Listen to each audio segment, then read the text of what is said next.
Good morning, professional wrestling fans, and welcome to your Tuesday morning wrestling news headlines. And before we get going with the video, Andrew, let me tell you some more breaking news. There's a brand new Straight to Hell episode right here on the Cultaholic Wrestling YouTube channel with Matt Ray Walt, formerly known, of course, as Aiden English from the WWE. I know you've watched it twice through, Andrew, so you don't need to tell me what a fantastic and revealing interview it is.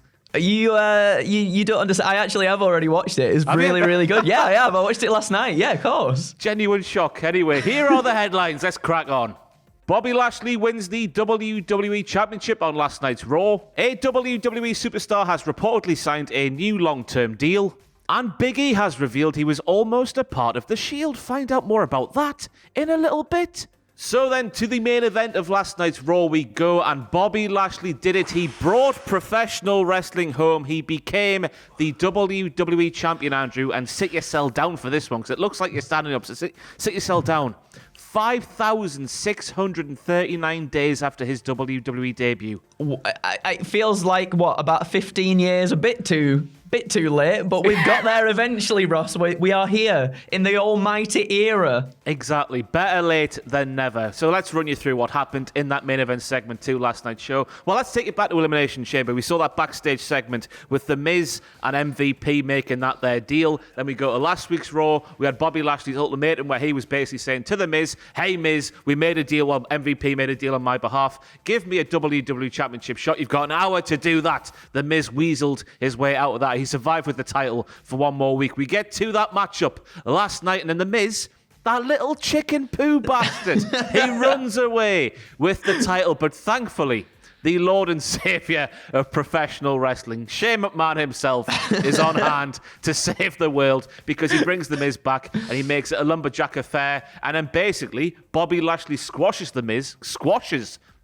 Whoa. Easy for me to say. Locks in the hurt lock, and he becomes the champion.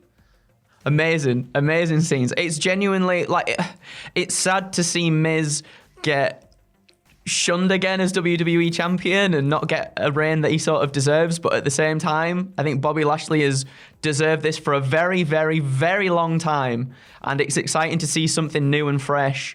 And going into Mania, I'm not sure what that means. I don't know if there'll be a triple threat match or if the tag match will go ahead with Bad Bunny and Damian Priest and Morrison, if he's all right as well to come back. But this is so cool. I'm not usually a big fan of the big boys, Ross, but I'm a big fan of Big Bobby with the big gold belt. I tell you what, though, we've sat here on this channel for so long, and it's been the same thing about Bobby Lashley. It's always been, we know the professional wrestling, the stuff inside the ring. He's absolutely fantastic. He's a specimen. He's big and he's scary. He's all of that stuff. It's the other stuff. It's the promos. It's WWE trying to force him to do things he's clearly not comfortable with. That holds him back. But over the last little while, obviously giving him MVP as the mouthpiece has obviously took him to a different level, because MVP, one of the best promos in pro wrestling, full stop. But making him this more aggressive man who just goes, "Ugh," and then rips folks' heads off, it's what he should have been all along. Forget about the sisters, forget about bath turds and all that, man. This is the Bobby Lashley we should have seen since 2006, but at least they've got there finally. So to me, it looks like, I can see why they did it, obviously, to get to WrestleMania 37, Drew McIntyre versus Bobby Lashley, using The Miz. He didn't have to beat Drew beforehand so he can get his win back in front of that crowd that he should have got at WrestleMania 36. I am very excited. Are you? I'm very, very, very excited, because this is just it's gonna be two beefy boys going at it, and I'm excited to see that. It's good as well, because obviously Drew still looks strong as well in all of this, because he got cashed in at the end of the Elimination Chamber. We haven't seen him since, so Drew still looks strong. So it's just going to be a big old, it's going to be a slugfest. It's going to just be slugging it out, Ross. Some of these, some Claymore, straight top face, a few spears. Oh, it's going to be good. It's going to be good. Two big men slapping all kinds of meat. But I would be wrong of me to not acknowledge Twitter, because as we all know, Twitter is fantastic. It's a lovely place, isn't it? Full of jelly beans and unicorns and other things like that.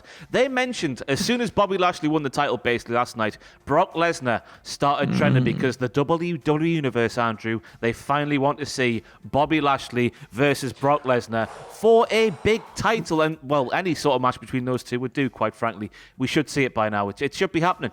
I thought, even back when I was younger, getting the magazines, Ross, getting those WWE magazines, and Bobby Lashley was on the cover, I was like, him and Brock, That would be on another level. That feels like another thing that's been in the making for like 15 odd years.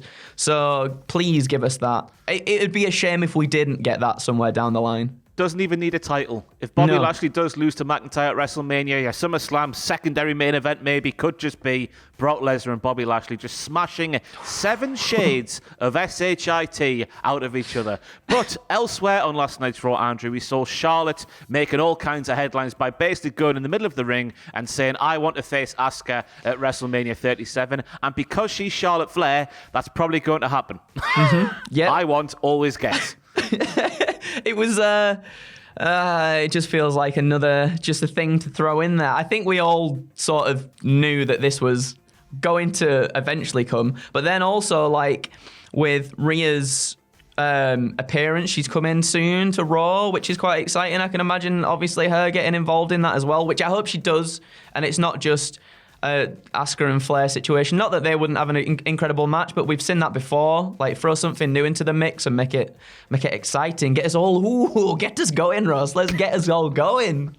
And hopefully Rhea wins like she should have done this time last year at WrestleMania 36. But it looks like, Andrew, to get this match with Asuka, presumably Charlotte wants a singles match, of course, but to get there, it looks like Charlotte will have to get through, brace yourselves, everybody, Peyton Royce's mom. Whoa! And that's because after seeing that promo from Charlotte Flair on last night's Raw, Kerry, I presume her second name is Royce, Kerry Royce, she quote tweeted the WWE tweet of the promo of Charlotte, and she said, of course you do. How about giving others a try with a little crying emoji? Oh, how nice is that? Well, that was another thing, because we thought she was going to get the shot right at Elimination Chamber.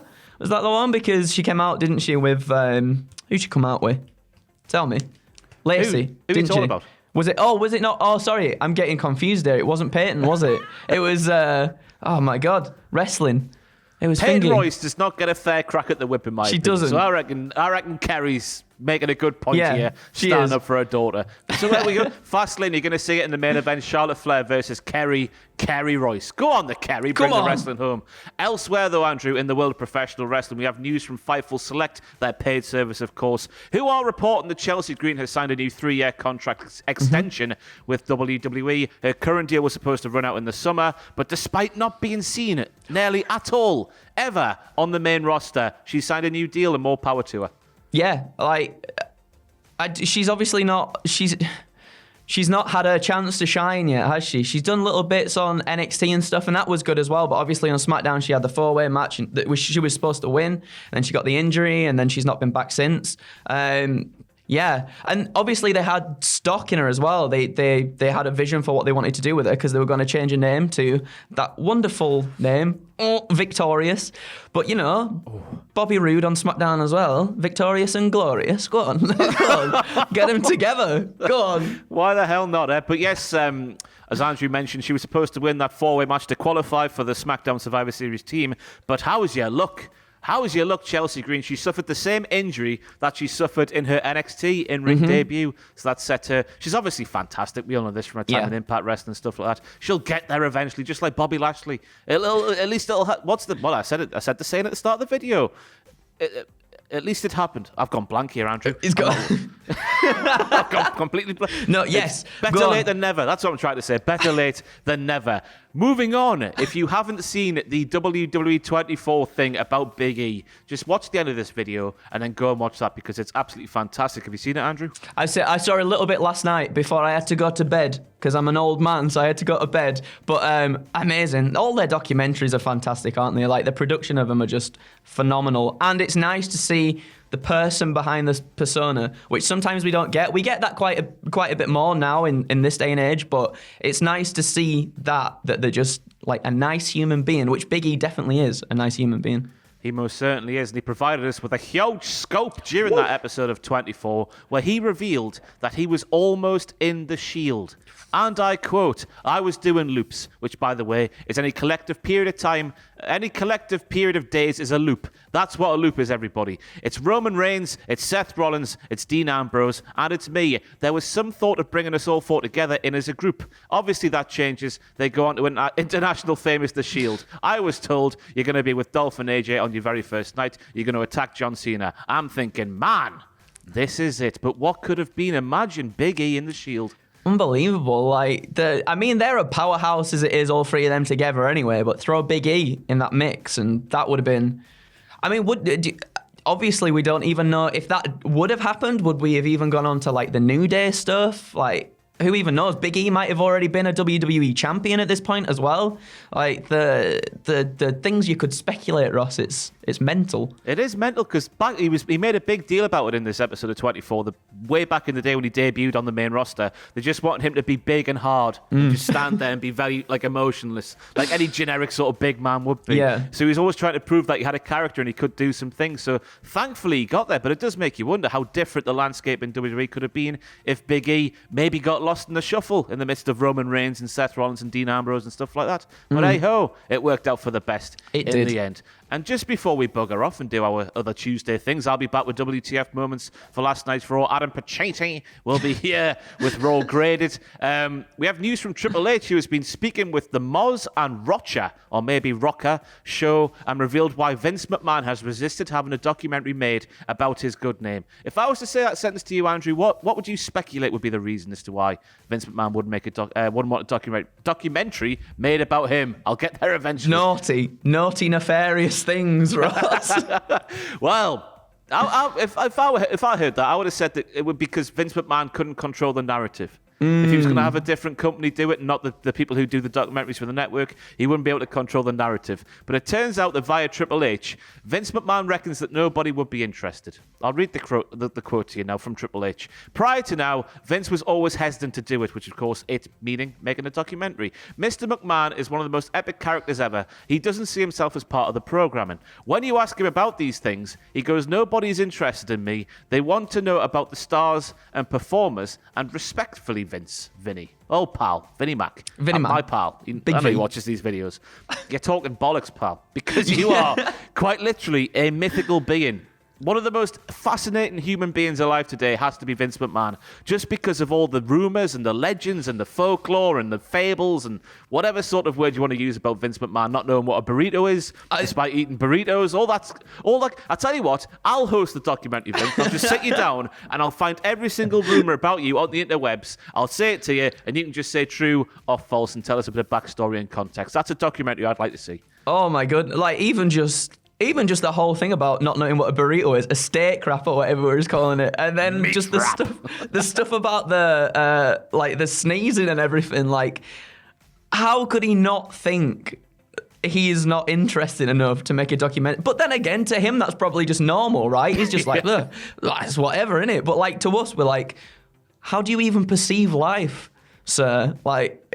Yeah, I want to see that. I'm really, really excited to see this. I hope it does eventually happen, because mythical is the word. There's so much we need to clear up about Vince McMahon, and hopefully we'll get there one day. But that is it for all your professional wrestling news headlines this lovely, cold and dreary and overcast Tuesday morning. Any closing remarks, Andrew? No, have a nice, dreary, overcast day. As bad, yeah, just have a nice day. Have a nice day.